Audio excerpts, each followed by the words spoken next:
bonjour à toutes et à tous, ravi de vous retrouver. Le club est de retour pour un nouveau numéro spécial compète cette semaine puisque nous allons évoquer un événement que Sport en France aura le privilège de vous diffuser en clair, notamment pour les matchs de l'équipe de France. Il s'agit de la Coupe du Monde de rugby à 13 qui va se dérouler du 15 octobre au 19 novembre. Un événement qu'on va vous faire vivre avec un an de décalage. Il a été reporté pour les raisons que vous connaissez, le Covid-19, mais aura bien lieu en Angleterre avec dans 9 jours le match d'ouverture et dans 11 jours le premier match de l'équipe de France. Au sommaire donc de ce numéro, quel rôle va pouvoir y tenir notre équipe de France masculine? Ce sera la question au cœur de notre première partie. 5 ans après une élimination dès les poules lors du mondial en Australie, l'objectif est clairement de voir plus loin. Laurent Fressinou, le sélectionneur des Bleus, sera notamment avec nous pour en parler. Il ne sera pas tout seul. Un mondial 2022 où l'Australie, tenante du titre, viendra défier les Anglais, vice-champions du monde,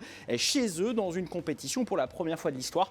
Le principe d'égalité des sexes et d'égalité sociale sera appliqué pour les primes. L'occasion d'évoquer les chances de nos féminines et de nos handisports. Sur ce plateau aujourd'hui, le gratin du 13 français. À ma droite, Luc Lacoste, le président de cette FFR 13 est avec nous. Comment allez-vous, Luc?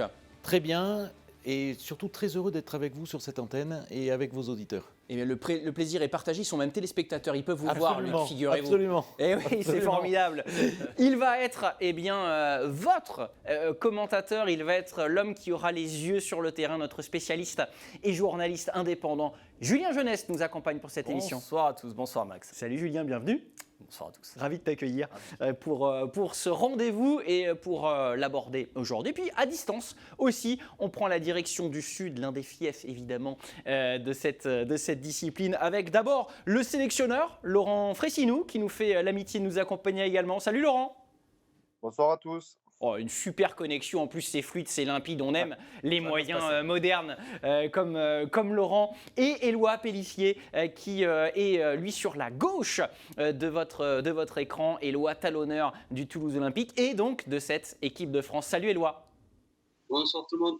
Merci à tous d'être avec nous. Évidemment, on lance sans plus tarder, clap de début, cette émission spéciale Coupe du Monde à 13.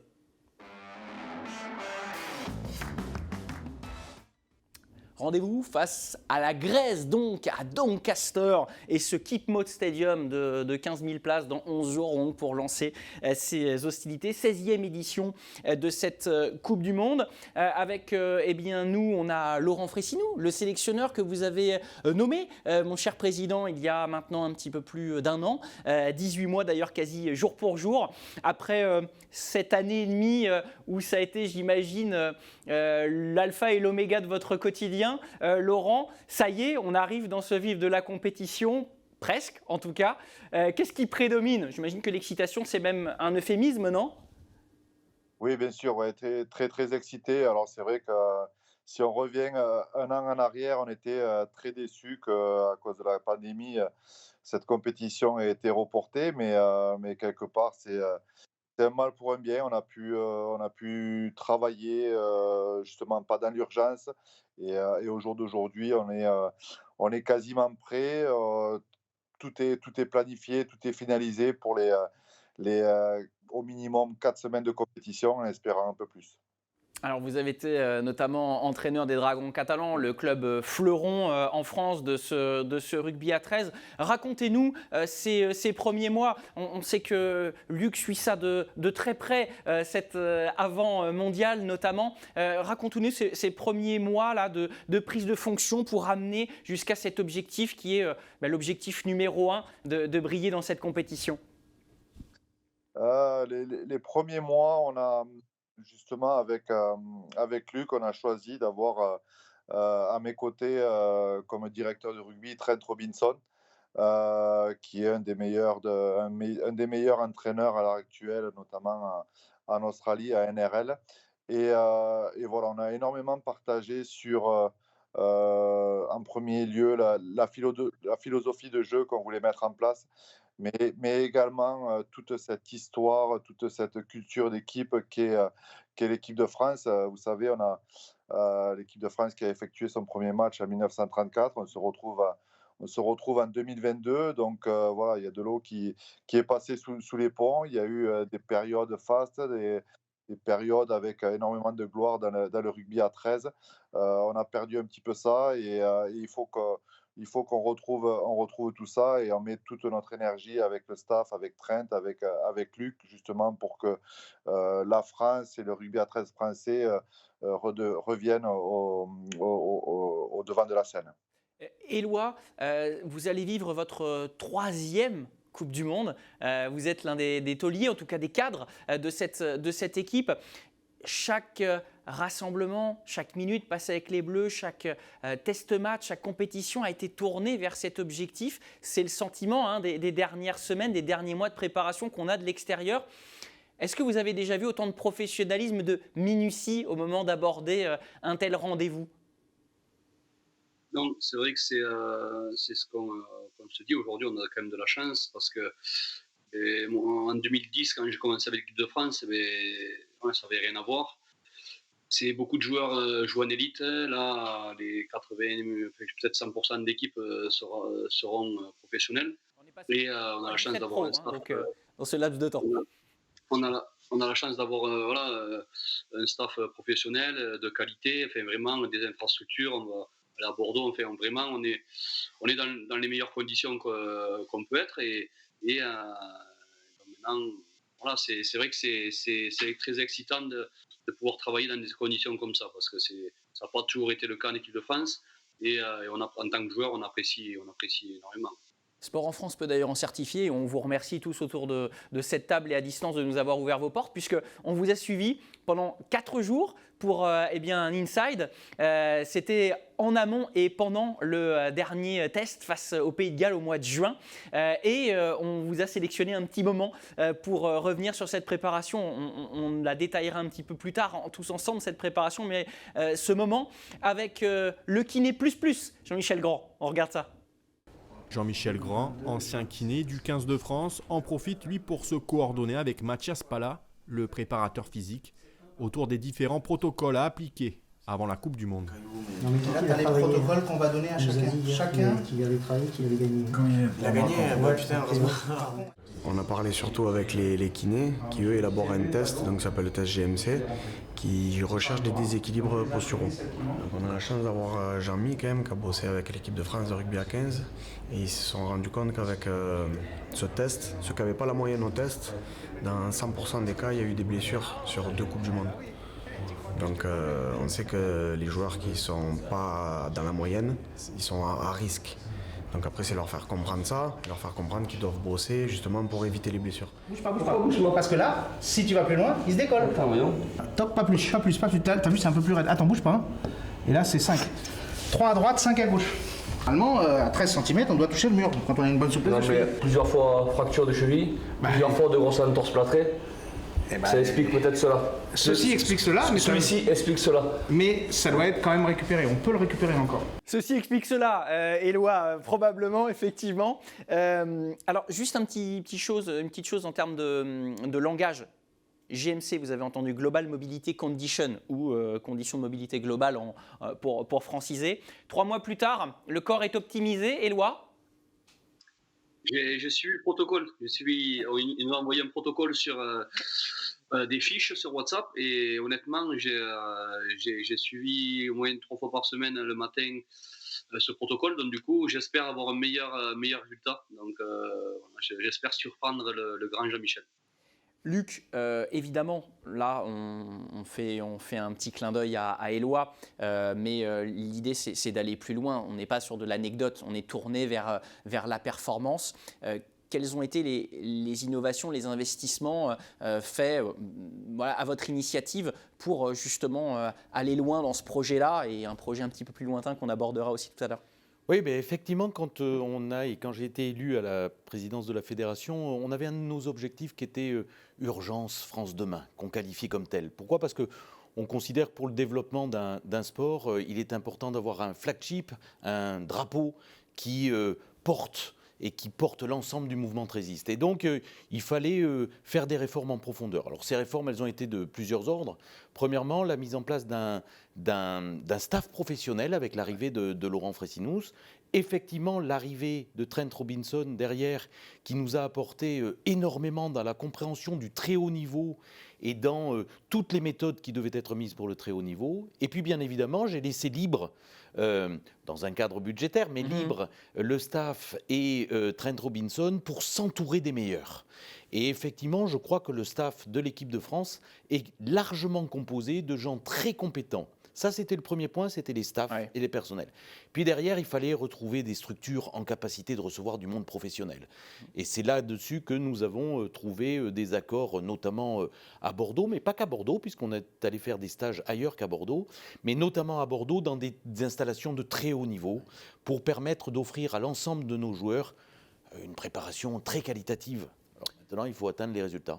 Oui, les résultats et le terrain. On y vient avec une séquence d'un an qui a été malheureusement jalonné aussi de peu de matchs, de peu de test-matchs pour se jauger complètement. On verra si c'est aussi souhaité. Il y avait eu en octobre l'année dernière, il y a quasiment un an, ce France-Angleterre, une défaite 30-10. Et puis beaucoup plus récemment, en juin, donc on en parlait, Julien, cette victoire face au Pays de Galles, 34-10, 6 essais à la clé.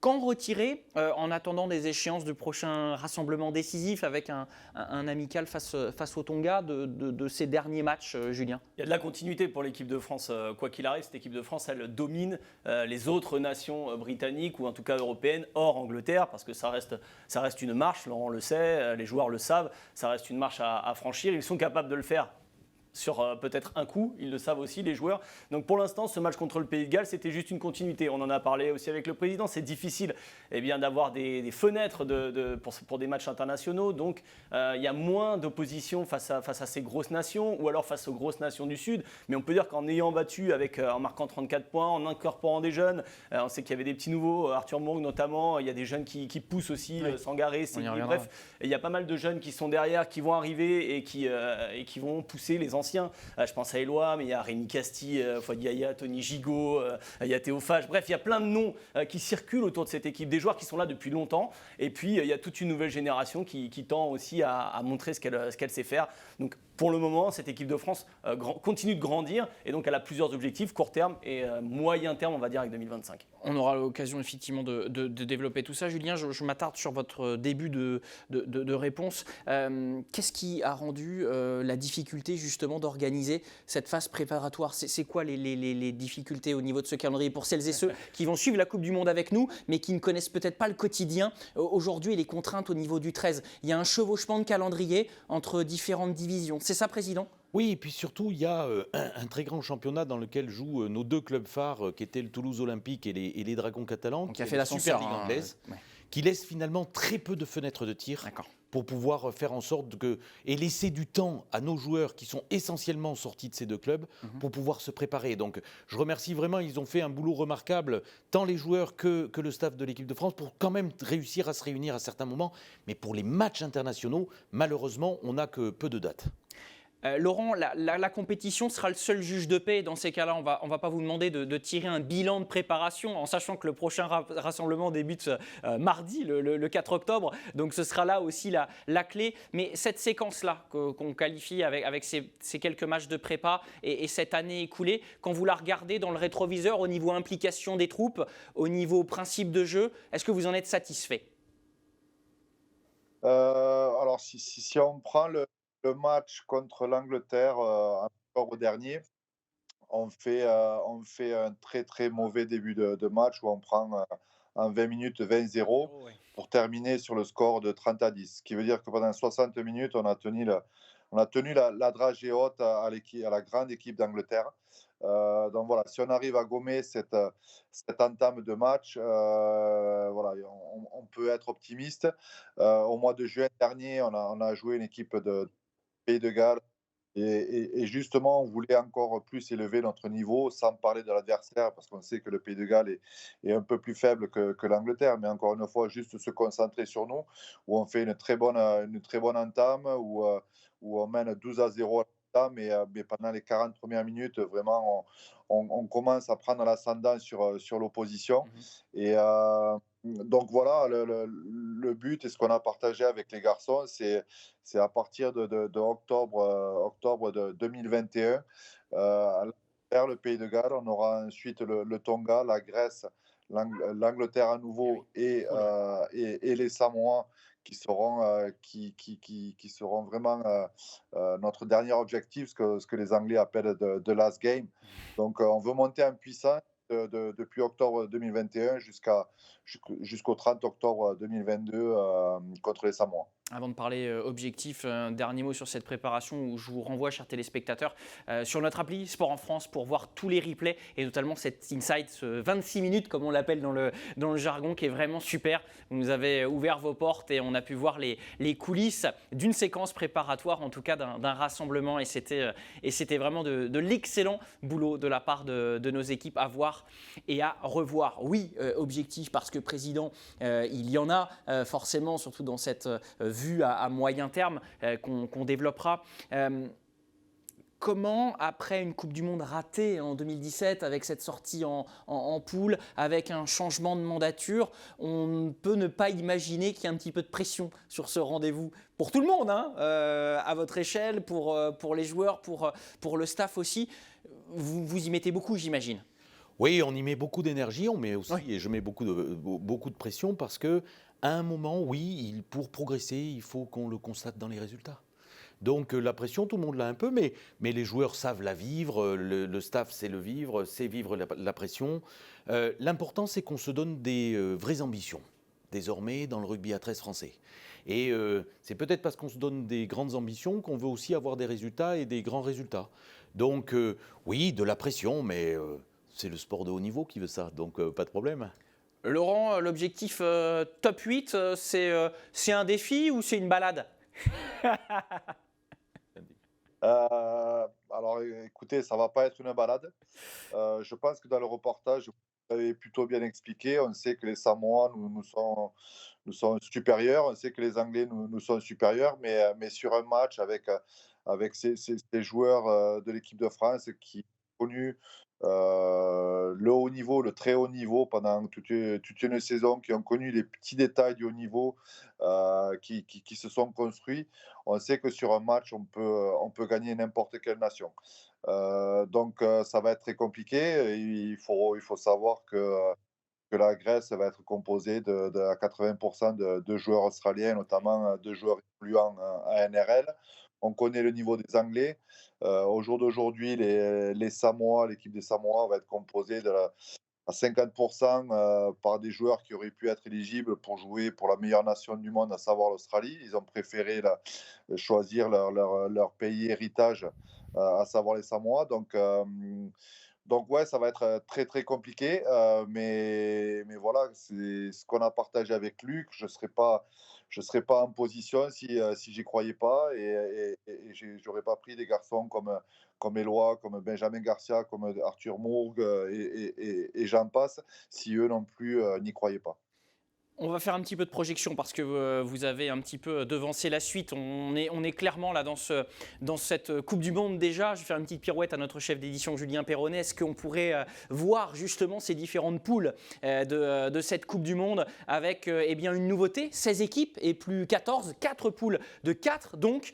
Et le cahier des charges, il est copieux, hein, Julien, avec des équipes solides. Ça a été développé par Laurent il y a quelques minutes. Il faut sortir. Il faut donc être dans les 2 premiers de cette poule.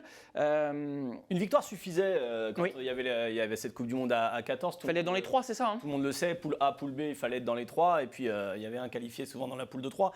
Et là, ça va être plus compliqué. Ce sont des matchs coup près. Il n'y en a que 3. Il y a le premier match qui va donner le tempo. Ils le savent très bien, les Français contre la Grèce. Laurent l'a expliqué. Il y a des joueurs pas forcément inconnus, hein, des joueurs qui ont des origines grecques mais qui sont souvent en Australie. Il y en a quelques-uns aussi qui tournent aussi en Angleterre. Et il y aura ce match contre l'Angleterre. Et puis il y a les Samoans. On en a parlé, il y a quelques noms qui commencent à se détacher. Comme on le dit dans le jargon, c'est des joueurs State of Origin. Donc c'est des joueurs qui jouent vraiment le très très haut niveau, c'est-à-dire qui jouent les matchs de gala en Australie pour faire un petit peu pour le grand public.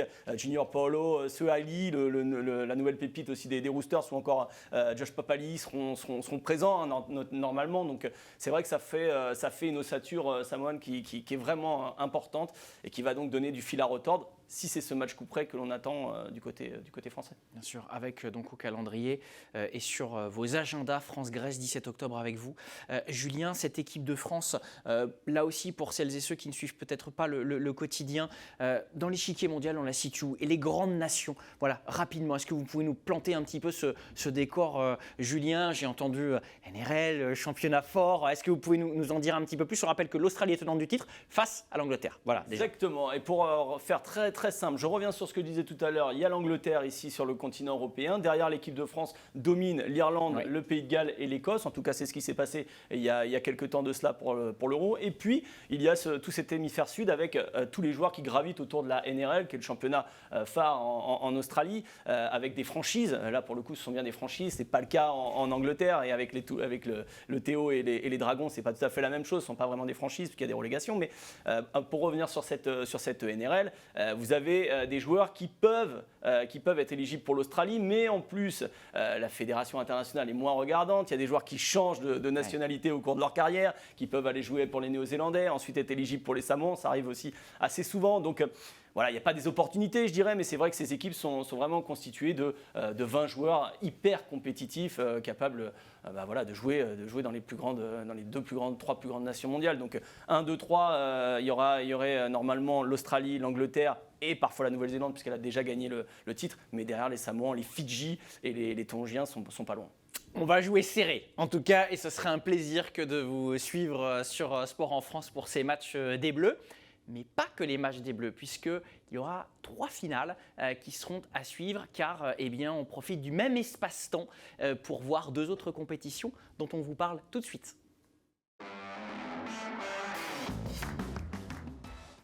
Et oui, on le disait en préambule, Luc, c'est une triple Coupe du Monde, sous la même dénomination, et ça c'est top, avec les féminines et les handis qui vont profiter donc de cette même fenêtre de tir pour avoir une médiatisation aussi conjointe, avec une expression que vous aimez rappeler, sport pour tous, c'est accessible à tous, ça sied au 13, et donc ce qui nous fait que, alors du 1er au 19 novembre pour ces dames et du 3 au 18 novembre pour ces messieurs, on aura donc une compétition, 61 matchs qui seront donc proposés en Angleterre pour ce rendez-vous. C'est tout simplement inédit, avec l'occasion de voir aussi une équipe de France handisport avec énormément d'ambition, parce que elle est double tenante du titre, tout simplement, Luc.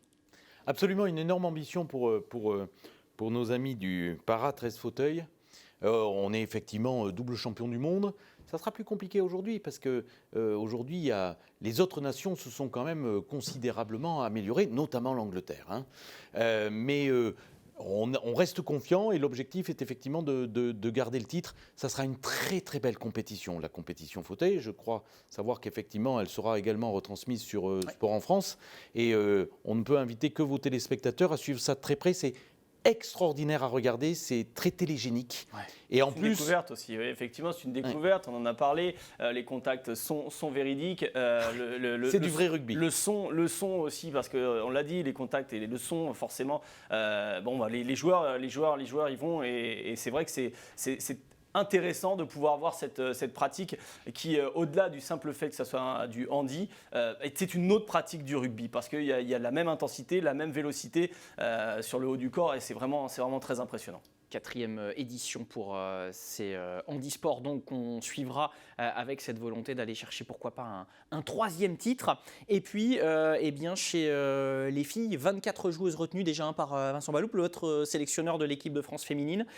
Quasiment la moitié des joueuses sont issues des DS et Dragons catalans, 11 sur 24. Julien, là encore, si on se place sur l'échiquier mondial, est-ce qu'il y a un nom dans cette équipe féminine qui est vraiment reconnu? Les filles sont aussi dotées d'une vraie densité dans cette escouade. Quelle ambition, quelle possibilité aussi? Oui, derrière Lisa Aka ou Alice Varela, Leila Bessali, des joueuses majeures de cette équipe, il va falloir décrocher la lune. Je vais pas mentir, Président, parce que vous jouez la première nation, la deuxième nation, l'Australie, la Nouvelle-Zélande, vous avez les îles Cook. Qui sont depuis 20 ans les 2 seules nations à avoir gagné l'épreuve. Je crois que c'est une grande marche qu'il aurait proposée, mais j'ai cru comprendre que c'est pas forcément en termes... Il n'y a pas peut-être pas de qualification en jeu, mais c'est plus en termes de ce qu'elles peuvent apporter, ce qu'elles peuvent montrer, qu'elles vont être jugées. Et en tout cas, le jugement ne sera pas non plus, rédhibitoire. Je pense. La 4e place obtenue en 2013, qui était un plafond. Oui, c'est un autre monde. Ouais. En fait, effectivement, elles sont tombées dans la poule la plus difficile dans laquelle elles pouvaient tomber, entre l'Australie et notamment la Nouvelle-Zélande, même si les îles Cook sont aussi à un très haut niveau. Non, pour les filles, l'important pour elles, et je leur ai dit dès le départ, c'est bien évidemment d'essayer de faire un résultat sportif, parce qu'elles ont besoin d'aller chercher ça, mais face à ces nations, ça sera indéniablement difficile, c'est d'écrire une histoire, d'écrire une belle histoire. Pourquoi ? Parce que tout ça, ça doit amener à quoi ? À faire croître le rugby à 13 dans notre pays et le remettre au centre de la culture sportive française. Et donc, on a besoin des filles, et le rugby à 13 est un rugby éminemment féminin, et c'est ce qu'elles vont aller nous montrer aussi en Angleterre. On vient de voir la liste des 24, je parlais des DS de Saint-Estève et pas des Dragons. Hein. J'ai fait l'amalgame entre les deux, vous me l'aurez et l'Escure, pardonné. Le club de l'Escure, à côté d'Albi, qui est aussi très représenté. Ouais, exactement. France 2025. On est dans une longue vue. Il y a ce mondial et puis derrière, il y a cet accueil de la prochaine édition. Est-ce que vous y pensez en vous rasant ? Ça, je ne sais pas. Mais en tout cas, est-ce que c'est le gros chantier qui phagocyte votre attention ? J'y pense en me rasant le matin, en me couchant le soir, au déjeuner et au dîner. Oui. On saisit mieux là. Oui, tout le temps, parce que c'était un objectif qu'on s'était assigné, essayer de pouvoir organiser la Coupe du Monde en France. La Coupe du Monde a toujours lieu soit en Angleterre, soit en Australie. La France a besoin de retrouver ses lettres de noblesse et il fallait un grand événement pour ça. Alors oui, l'État français et l'IRL ont retenu la candidature de la France. Les conditions actuelles mondiales sont ainsi faites que ça complexifie un petit peu le chantier, parce qu'il y a un peu d'inflation par-ci, un peu de ci, un peu de ça, voire beaucoup d'inflation par-ci. Le modèle économique et le format pourraient être légèrement remodifiés dans les mois qui arrivent, mais en tout cas, c'est l'objectif. Et en fait, c'est quoi cette Coupe du Monde ? C'est un point de passage pour la fédération, pour la transformation qu'on veut faire du rugby à 13. Il débutera, il finira, il faut qu'il se passe quelque chose avant et il devra se passer quelque chose après. Et tout l'intérêt de cette Coupe du Monde, c'est effectivement cet accélérateur qu'il est pour la pratique du rugby à 13 dans notre pays. Et Laurent, de votre côté, d'un point de vue sportif, ça a été aussi l'accélérateur pour mettre en avant cette jeune génération dont nous parlait Julien tout à l'heure en plateau ? Bien sûr, alors c'est plus facile justement pour moi dans mon discours lorsqu'on se projette à la Coupe du Monde en France 2025. Voilà, tout le monde, encore une fois, on va rester, on est focus sur 2022, mais au fond de la tête, on a 2025 et la jeune génération. Voilà, on a mis en place aussi une sélection France B dans laquelle on a inclus beaucoup de jeunes joueurs avec de forts potentiels, mais avec cet objectif de 2025 et bien sûr de figurer parmi les 8 ou les 4 meilleures nations dans 3 ans. Donc voilà, mon discours est facilité grâce au président Lacoste qui a réussi à nous faire venir la Coupe du Monde sur notre territoire. Les jeunes par-ci, les jeunes par-là. Éloi, vous aussi, 2025, ça peut être un objectif. On ne vous enterre pas, non, quand même ? Non, mais honnêtement, c'est totalement mon objectif. Je viens de re-signer 2 ans avec Toulouse et je viens de faire 31 ans, donc je me sens vraiment en grande forme. Et donc voilà, là, ça va être étape par étape, forcément, puisque la première étape, c'est la Coupe du Monde qui arrive cette année. La deuxième étape, ça va être remonter en Super League avec Toulouse. Et la troisième étape, rester en Super League pour justement en 2025 refaire une saison en Super League et faire une Coupe du Monde en France.